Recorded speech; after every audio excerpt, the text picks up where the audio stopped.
ఆంధ్రప్రదేశ్‌లో ప్రస్తుతం కూటమి ప్రభుత్వమే ఉంది. ఆ కూటమి చాలా బలంగా ఉంది. ఇప్పట్లో ఆ కూటమిలో ఎలాంటి చీలికలు రావు. ఒక 15 ఏళ్ళు ఇలాగే ఉంటామని వాళ్ళే చెప్తున్నారు. అయితే ఇప్పుడు సింగిల్‌గా ఉన్న వైఎస్ఆర్‌సీపీ, వైఎస్ఆర్‌సీపీతో కొత్త కూటమి ఏమైనా రెడీ అవుతుందా? ఇప్పుడు తాజాగా 2 రోజులుగా ఒక ప్రచారం అయితే జరుగుతుంది. కొంతమంది కమ్యూనిస్ట్ పార్టీకి చెందిన సీనియర్ నాయకులు వైసీపీతోనూ సంప్రదింపులు జరుపుతున్నారు. ఒక మాజీ మంత్రితోనూ మాట్లాడారు. అంతేకాదు కాంగ్రెస్ నాయకులతో కూడా చర్చలు జరుపుతున్నారు అనేది.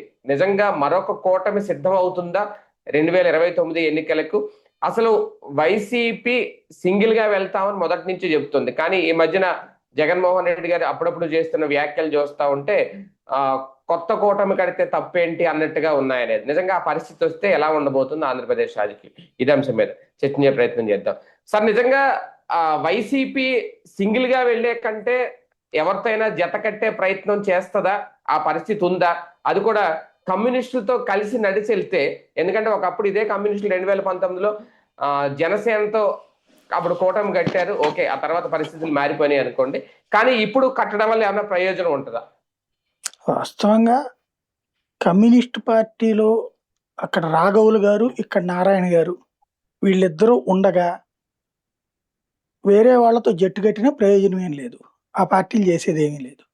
పేరుకి శ్రీనివాసరావు గారు లేకపోతే ఈశ్వరు ఉండొచ్చు కానీ వాళ్ళేమీ వాళ్ళ చేతుల్లో పార్టీ ఏం లేదు. పేరుకి వాళ్ళ డిజిగ్నేషన్ అది ఉంది. పార్టీ గ్రిప్ అంతా కూడా వీళ్ళ చేతుల్లోనే ఉంటది. ఇక్కడ పొత్తు అనేటటువంటిది అసలు ప్రయత్నిస్తున్నారని కూడా నేను అనుకోవట్లేదు. కాకపోతే ఏంటంటే ప్రతిపక్షంగా వైసీపీ ఎట్లాంటి డిమాండ్ చేస్తుందో కమ్యూనిస్టులు కూడా అదే డిమాండ్ చేస్తున్నారు కాబట్టి కలిపేయచ్చు అక్కడ. కానీ జగన్ కూడా తిట్టిపోస్తున్నారు అక్కడ కమ్యూనిస్టులు. ఏం వదిలిపెట్టట్లేదు జగన్ కూడా. ప్రతిపక్షంలో ఉన్న తర్వాత ప్రతిపక్షాన్ని తిట్టడం ఇంత ముందు ఉండేది కాదు, ఇప్పుడు ఉంది. అంటే అర్థం ఏంటి? ఇదివరకు వీళ్ళు ప్రతిపక్షంలో ఉన్నప్పుడు అధికార పక్షాన్ని తిట్టేవాళ్ళు, కానీ ఇప్పుడు తోటి ప్రతిపక్షాన్ని తిడుతున్నారే. నారాయణ ఎన్నిసార్లు కామెంట్ చేశారు వైసీపీ గురించి? రాఘవులు ఎన్నిసార్లు కామెంట్ చేశారు? శ్రీనివాసరావు ఎన్నిసార్లు కామెంట్ చేశారు? ఈశ్వర్ కొంచెం తక్కువ కామెంట్ చేస్తాడు అక్కడ. బట్ ఈశ్వర్ సిపిఐ రాష్ట్ర కార్యదర్శి అయినా నారాయణ అక్కడ ప్రధాన కార్యదర్శి, ఏదేదో ముందు ప్రధాన కార్యదర్శి ఇప్పుడు కూడా పార్టీ గ్రిప్ ఉంటుంది. కమ్యూనిస్టులలో ఇప్పుడు భారతీయ జనతా పార్టీలో తెలుగుదేశం అనుకూల వర్గం ఎంతైతే స్ట్రాంగ్ గా ఉందో, జనసేనలో తెలుగుదేశం అనుకూల వర్గం ఎంతైతే స్ట్రాంగ్ ఉందో, కొంత జనసేనలోనే తక్కువ ఉంటారు, కానీ పవన్ కళ్యాణే అక్కడ అసలైనటువంటి తెలుగుదేశం అభిమాని కాబట్టి నడిచేస్తుంది అక్కడ. అట్లా కమ్యూనిస్టుల్లో తెలుగుదేశం అభిమానులు అయినటువంటి నాయకులు బోల్డ్ అంతమంది ఉన్నారు. చంద్రబాబు గారు కూడా చాలా తెలివిగా గేమ్ ప్లే చేస్తారు. కమ్యూనిస్టులతో పొత్తు పెట్టుకోపోయినా కమ్యూనిస్టులతో ర్యాపో మెయింటైన్ కొనసాగుతూనే ఉంది. ఇప్పుడు ఆ ప్రజాశక్తి విషయాలు సార్, రాష్ట్ర విభజనకు ముందు కొన్ని ప్రాంతాల్లో కమ్యూనిస్టుల ప్రభావం ఉండేది. అంటే ప్రధానంగా ఖమ్మం లాంటి చోట కానీ ఇది కానీ. ఇప్పుడు విభజన తర్వాత తెలంగాణలో అయితే ఇప్పుడు వాళ్ళకి పట్టుంది, కానీ కొన్ని చోట్ల ఆంధ్రప్రదేశ్ లో పూర్తిగా కోల్పోయారు. దాన్ని మళ్ళీ కాపాడుకోవాలి అంటే, వాళ్ళ ప్రభావం చూపించుకోవాలంటే వాళ్ళకి అవసరం పొత్తుప్పుడు అనేది. నిజంగా కొన్ని నియోజకవర్గాల్లో ఆ ప్రభావం ఉంటదా? తెలంగాణలో కంటే అప్పుడు ఆంధ్రాలోనే స్ట్రాంగ్ అండి. విజయవాడ స్ట్రాంగ్ వాళ్ళకి, ఇప్పుడు కూడా విశాఖపట్నం స్ట్రాంగ్ అప్పుడు. అవును, ఇప్పుడు అసలు ఆ స్ట్రాంగ్ అనే పదం ఎక్కడా లేదు. అంటే ఇది ఎట్లా అయిపోయిందంటే వీళ్ళు కాంగ్రెస్ ని బూర్జువా పార్టీ అని తిడతారు, తెలుగుదేశాన్ని దుర్మార్గ పార్టీ అని తిట్టేవాళ్ళు మొదట్లో. తద్వారా అప్పట్లో బలంగా ఉండేవాళ్ళు. క్రమంగా ఏమైపోయింది, ఓసారి కాంగ్రెస్తో పొత్తు పెట్టుకుంటారు. అది బూర్జువా పార్టీనే, కానీ ప్రజాస్వామ్య అవసరాల కోసం మనం వాళ్ళతో పొత్తు పెట్టుకోవాల్సి వచ్చింది. వర్గశత్రుత్వం కంటే కూడా ఇక్కడ మనం పార్టీ సిద్ధాంతాన్ని కొద్దిగా పక్కన పెట్టాల్సి వచ్చింది అని వాళ్లే కన్విన్స్ చేస్తూ వచ్చారు. క్రమంగా ఇది ఒక 7-8 సార్లు జరిగిపోయింది. 7-8 సార్లు అంటే ఏందండి? ఒక వ్యక్తి జీవితంలో 35-40 ఏళ్ళు, అంటే వాడు వాళ్ళ పిల్లలు కూడా. అది చూసి చూసి పద్దాక ఈడు చెప్పినట్టు వాళ్ళ పార్టీకి మద్దతు ఎందుకు, అసలు ఆ పార్టీలోనే చేరితే పోలా అని చెప్పేసి కమ్యూనిస్ట్ ఇతర పార్టీలోనే చేరిపోయారు. నోముల నరసింహయ్య కొడుకు ఏ పార్టీలో చేరాడు? బీఆర్ఎస్. నోముల నరసింహ ఎట్ట అంటాడు? కమ్యూనిస్టు పుల్ల అంటాడు అసెంబ్లీలో. అట్లాగే సిపిఐ నాయకులు ఇప్పుడు ఎవరితో? కాంగ్రెస్తో కలిశారు. అక్కడ ఏముంది, ఇప్పుడు కాంగ్రెస్లో కలిసిపోయారు. అక్కడ భద్రాచలం సిపిఎం ఆయన ఎక్కడ గెలిచాడు? అక్కడ కాంగ్రెస్తో కలిసిపోయాయి. అక్కడ అంటే ఇదివరకడికి మళ్ళీ కమ్యూనిస్ట్ కానీ బీజేపీ వాడిని కానీ ఎవరు కొనరు అంటారు. ప్రస్తుతానికి బీజేపీ వాళ్ళని అయితే ఎవరు కొనలేకపోతున్నారు, కానీ కమ్యూనిస్టులు అయితే కొనేయగలుగుతున్నారు. అదే సందర్భంలో గ్రౌండ్లో ఒకప్పుడు ఈ కార్మిక సంఘాలు స్ట్రాంగ్గా ఉండే, అది అసంఘటిత రంగ కార్మిక సంఘాలు, ఆటో యూనియన్లు, రిక్షా యూనియన్లు, ముఠా కార్మిక సంఘాలు, ఆర్టీసీ సంఘాలు, ఇట్లాంటివన్నీ కూడా. ఇప్పుడు ఆ సంఘాలలో కూడా స్వార్థపరమైన నాయకులు వచ్చాక అక్కడ సమస్యలు కూడా ప్రభుత్వాలు వీళ్ళ పోరాటాలకు పరిష్కరించడం మానేశాక వీళ్ళ స్వార్థాలు చూసుకుని వీళ్ళకి కావాల్సిన వాళ్ళకి పోస్టింగ్లు వేయించుకోవడం ఈ చూశాక వాటిట్లో ఉంటున్నారు అంతే, గత్యంతరం లేక. వచ్చేసేసి మనం ఈ యూనియన్లో ఉన్నాం కాబట్టి మనం కమ్యూనిస్టులకి ఓటు వేయాలన్న ఆలోచన ఎవరికి లేదు. కమ్యూనిస్టులు ఎక్కడైతే మీరు కూలీలు ఉంటారో ఆ ఏరియాలోనే వేరే పార్టీ వాళ్ళు గెలుస్తున్నారు. కమ్యూనిస్టు సంఘాల వాళ్ళు ఎక్కడైతే ఉంటారో అక్కడే కాంగ్రెస్ వాళ్ళు గెలుస్తారు, తెలుగుదేశం వాళ్ళు గెలుస్తారు, వైసీపీ వాళ్ళు గెలుస్తారు. కాబట్టి ఇంకా వాళ్ళ గ్రిప్ ఎక్కడ ఉందని. కాబట్టి కమ్యూనిస్టుల్ని వాళ్ళు పట్టుకుని వెళ్ళడం అంటే గోదావరిని ఏదో కుక్కదావ పట్టుకుని గోదావరి ఇదినట్టే, ఏం పెద్ద ప్రయోజనం ఏం లేదు. వాళ్ళు ఒకవేళ ప్రయత్నిస్తే ప్రయత్నించవచ్చు గాక. ఇప్పుడు ప్రస్తుతం ఏం జరుగుతుంది ఆంధ్రాలో, తెలుగుదేశం పార్టీ, జనసేన, భారతీయ జనతా పార్టీ కూటమి ప్రభుత్వంలో ఉంది. Congress, CPI, CPM B team గా నడుస్తుంది. అది ఓపెన్ గా కనబడుతుంది. అందరూ కలిసి జగన్ని టార్గెట్ చేస్తున్నారు. కాబట్టి ఏముంది అక్కడ దాంట్లో? సార్ గతంలో పొత్తు పెట్టుకున్న టైంలో అంటే 14లో కానీ 19లో కానీ అప్పుడు అంటే వీళ్ళు విడిగా పోటీ చేసిన ఏం చేసినా కూటమి కట్టిన ఇప్పుడు జనసేనతో కలిశారు. అప్పట్లో ఏమన్నా ప్రయోజనం ఉందా అంటే ఓకే, వాళ్ళైతే గెలవలేకపోయారు. ఉపయోగం లేనప్పుడు పొత్తు ప్రయత్నం వీళ్ళ చేస్తున్నారా, లేదు ఇప్పుడున్న పరిస్థితుల్లో వైసీపీకి కూడా కొంత అవసరం ఏమన్నా ఉంటుందా? జనసేనతో పొత్తు బలవంత పొత్తు, చంద్రబాబు నాయుడు పెట్టించిన పొత్తు. వాళ్ళు సొంతగా అయితే గనక ఆ పొత్తు పెట్టుకునేవాళ్ళు కాదు. అవునా? పవన్ కళ్యాణ్ ఆ రోజు చేసిన, పవన్ కళ్యాణ్ గారికి కూడా ఇంట్రెస్ట్ ఏమో అప్పట్లో, నాది కమ్యూనిస్ట్ భావాలంటే నాకు ఇష్టం, ఆ సిద్ధాంతాలు ఇష్టం అని అన్నారు. బిఎస్పీ కూడా ఇష్టం, లెక్కన చెగువేరా సిద్ధాంతం ఇవన్నీ చెప్తారు. మాటలు వేరు, విషయం వేరు. అక్కడ చెగువేరాకి నువ్వు సనాతన ధర్మానికి అసలు సంబంధం లేదు, కంప్లీట్ భిన్నం కదా. మరి ఆ లెక్కనైతే అది పక్కన పెడతా.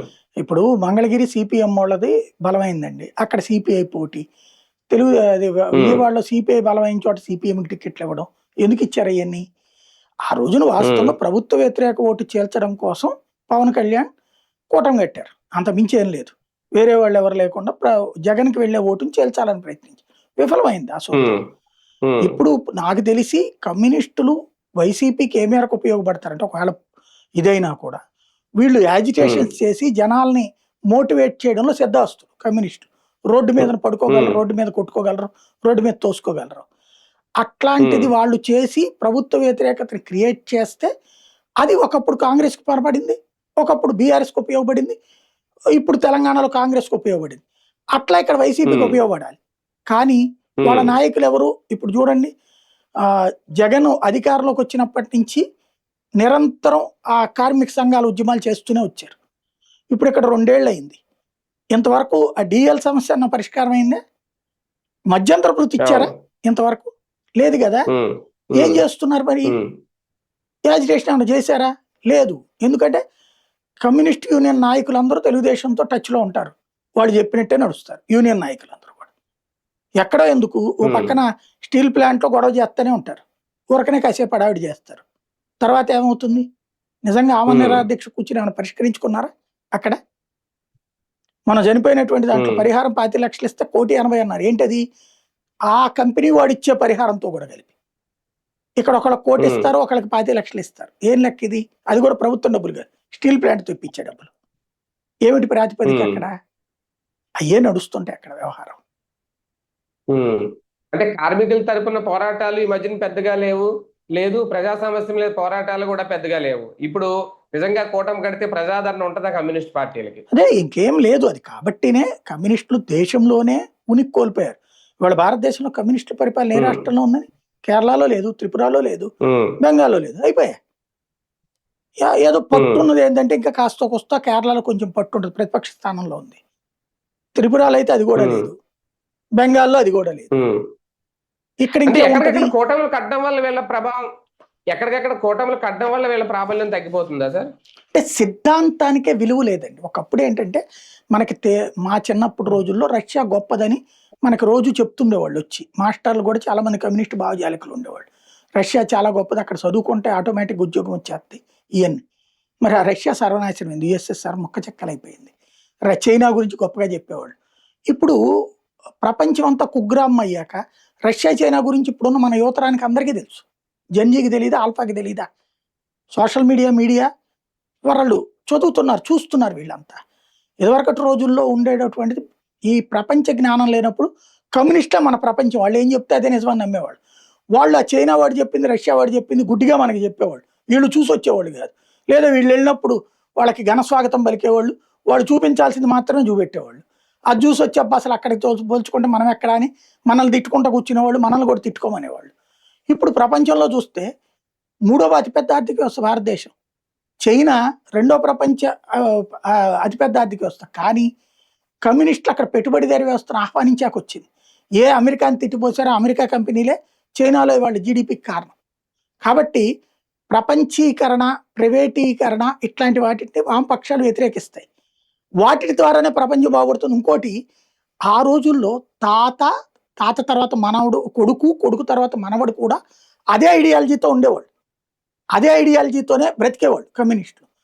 ఇవాళ ఉన్న కమ్యూనిస్టు నాయకులు అందరూ దాదాపుగా 85 to 90% వాళ్ళ బిడ్డలను తీసుకెళ్లి కార్పొరేట్ స్కూళ్ళలో, కార్పొరేట్ కాలేజీలో చదివించారు, విదేశాల్లో ఉద్యోగం చేపిస్తున్నారు. వీళ్ళు చెప్పే ఏ పెట్టుబడిదారి వ్యవస్థ వ్యతిరేకం అన్నారో ఆ పెట్టుబడిదారి వ్యవస్థానికి సంబంధించినటువంటి దేశాల్లోనే ఉద్యోగాలు చేస్తున్నారు. వీళ్ళు కూడా అక్కడికి వెళ్ళి అక్కడి నుంచి వీడియోలు కూడా పెడుతుంటారు, మా మనవడితో నేను అమెరికాలో ఉన్నాను, మా కొడుకుతో నేను ఆస్ట్రేలియాలో ఉన్నానని. ఇక అది చూసిన తర్వాత వీళ్ళు సిద్ధాంతం ఏమని చెప్తారు ఇప్పుడు? ఆ సిద్ధాంతాలు రైట్ అని ఏం చెప్తారు ఇప్పుడు? ఆ సిద్ధాంతాన్ని పట్టుకుని వస్తే జనం ఇవాళ ఓటెవడేస్తాడు? ఇవాళ ఉన్న కుర్రాళ్ళకి ఇప్పుడు మేము యుక్త వయసులో ఉన్నప్పుడు, మేము చదువుకునే రోజుల్లో అయితే కనుక ఆ స్కూల్లో సమస్యల పోరాటానికి, సమస్యల పరిష్కారానికి పోరాటాలు లాంటివి, కాలేజీలో సమస్యల పరిష్కారానికి పోరాటాలు లాంటివి ఏదో చేసేవాళ్ళు. తర్వాత కాంప్రమైజ్ అయిన చూసామనుకోండి. కానీ కాస్త కొస్త పోరాటం చేయడానికి ఉండేది. ఇప్పుడు పోరాడే ఓపిక ఎవరికి ఉంది? బేసిక్గా చెప్పాలంటే అదే తేడా అక్కడ. కమ్యూనిజాన్ని ఎవ్వరూ జడగొట్టలేదు, వాళ్ళ నాయకులే జడగొట్టుకున్నారు అంతే. వైసీపీ కూడా ఒంటరి ప్రయాణం చేసే విషయంలో కాస్త ఏమన్నా ఆలోచిస్తుందా ఈ మధ్యన? నాకు తెలిసి వాళ్ళు అసలు ఏం ఆలోచించట్లేదు, ఒంటరి పోరాటానికే ప్రిపేర్డ్గా ఉన్నారు. ఇట్లాగ తీసుకొచ్చుకుని అయితే గీతే వీళ్ళు ఏమైనా యాజిటేషన్ చేస్తే దానివల్ల ప్రభుత్వ వ్యతిరేకత వస్తే తమకు ప్రయోజనం అనుకుంటారు, కానీ వీళ్ళు అట్లా చేసి పెట్టేవాళ్ళు కూడా కాదు కమ్యూనిస్టులు. కాబట్టి వైసీపీ అట్లా ఎవరితోనో కలిసి వెళ్ళటానికి కాంగ్రెస్ పార్టీని అస్సలు కలవదు, అది గుర్తుపెట్టుకోండి. దాంట్లో కలిసి ఇందులో కాంగ్రెస్ కూడా ఉండే అవకాశం ఉంది, అసలు సమస్య లేదు. షర్మిల కాంగ్రెస్ పార్టీలో ఉన్నంత వరకే కాదు, రాహుల్ గాంధీ అక్కడ సోనియా గాంధీ ఉన్నంత వరకు వెళ్ళడు అతను, నో డౌట్ ఎట్ ఆల్. అక్కడ జాతీయ రాజకీయాలు కూడా చూసుకున్నాడు, పూర్తిగా తెలుసు. ఇక్కడ వాళ్ళ ప్రభావం ఏముందండి? ఏ నియోజకవర్గంలోనన్నా 500 ఓట్లు వేయించగలుగుతారా కమ్యూనిస్టులు? అంత సీన్ లేనప్పుడు ఎందుకు వాళ్ళతో కలిసి ఏం చేయాలి? కాంగ్రెస్కి అంత సీన్ ఉందా? లేనప్పుడు ఏం చేయాలి? 5 లక్షలు 6 లక్షలు ఓట్ల రాష్ట్రం మొత్తం మీద వచ్చేది, 2 లక్షలు 1.5 ఓట్ల, ఆ 1.5 రాష్ట్రం మొత్తం. దానికోసం వీళ్ళు వెళ్ళి వాళ్ళకి సీట్లు ఇవ్వాలా? ఏ ఉపయోగం దాంతో? అంటే అధికార కూటమి ఓట్లని చేల్చాలి అంటే ఇంకో కూటమి కట్టాల్సిన పరిస్థితి అయినా వచ్చిందా అని. ఎందుకు చేల్చడం? వీళ్ళు వెళ్ళి అంత పెద్ద చీలుస్తారు. ఇంకోటి, అది ఎప్పుడు వస్తుందంటే నెక్ టు నెక్ స్టేజ్ వచ్చినప్పుడు జరుగుతుంది. అంటే 2-3%. ఇప్పుడు ఫర్ ఎగ్జాంపుల్ 2019లో పొత్తు పెట్టుకోవాలి లెక్క ప్రకారం. ఎందుకని? 2014లో 1.5% ఓట్ల తేడాతో ఓడిపోయారు కాబట్టి. కానీ అప్పుడే పెట్టుకోలేదు 19లో. అట్లాంటిది ఇప్పుడు మొన్న వచ్చింది చాలా పెద్ద తేడా కదా, 10% దాకా తేడా వచ్చింది కదా దాదాపుగా. అట్లాంటప్పుడు అంత తేడా ఉన్నప్పుడు వీళ్ళు వచ్చి కొత్తగా సాధించి ఇచ్చేది ఏముండదు. ఓన్లీ ఒకటే, కూటమి విడిపోతే గెలుస్తామని అనుకోవాలి. లేదంటే గనక కూటమికి సంబంధించిన పూర్తిగా వాళ్ళందరూ అట్లాగే ఉంటే ప్రభుత్వ వ్యతిరేకత వీళ్ళు ఒక్కళ్ళే కనబడతారు. కమ్యూనిస్టులకి కాంగ్రెస్కి ఎగబడేసే రోజులు వాళ్ళు ఎక్కడా లేదు అక్కడ. కాబట్టి ఆ ఆస్పెక్ట్ లో జగన్ ముందుకెళ్ళటానికే సిద్ధంగా ఉంటాడు నాకు తెలిసి. కాంగ్రెస్ తో కలిసిన కూటమిలో అయితే ఇన్వాల్వ్ అయ్యే అవకాశం ఉండదు వైసీపీ, అంతేగా? కాంగ్రెస్ అయినా కమ్యూనిస్టులు అయినా ఎవరితోనైనా తను కలవాలని అయితే ఇప్పుడే కాదు, మేబీ లాస్ట్ ఎలక్షన్స్కి ఒక 5-6 నెలల ముందు అతను సర్వే చేయించుకుంటాడు. కొంతమంది ఉన్నారు అతనికి, 3-4 ఉన్నారు సర్వేలు. ఆ సర్వేలు చేసే వాళ్ళు ఇచ్చేటటువంటి డేటా ఆధారంగా ఏమైనా నెక్ టు నెక్ స్టేజ్ వచ్చింది, మనకు 1%-2%తో మనకి తగ్గేటట్టు ఉంది అంటే అప్పుడు ఏమన్నా పొత్తుకు పెట్టుకుంటాడేమో, కానీ మామూలుగా అయితే పెట్టుకున్నా తెలిసి. అదే కదా, రైట్. చూద్దాం. ప్రస్తుతం అయితే ఈ ప్రచారం అయితే బాగా జరుగుతుంది సోషల్ మీడియాలో. ఎందుకంటే రేపు ఎన్నికలకు ముందు పొత్తుతో వెళ్తారా, ఒంటరి ప్రయాణం చేస్తారా, పొత్తుతో వెళ్తే తప్పే ఉందనే ఆలోచనలు, అలాగే అటువైపు కమ్యూనిస్టుల నుంచి కూడా ఒక కీలక నేతతో వైసీపీకి సంబంధించి, అది కూడా రెడ్డి సామాజిక వర్గం నేతతో చర్చలు నడుస్తున్నాయని ప్రచారం చేస్తున్నారు. వాస్తవం ఎంతో తెలియదు కానీ నిజంగా ఆ దిశగా నిర్ణయం ఉంటుందా లేదనేది వేచి చూడాలి.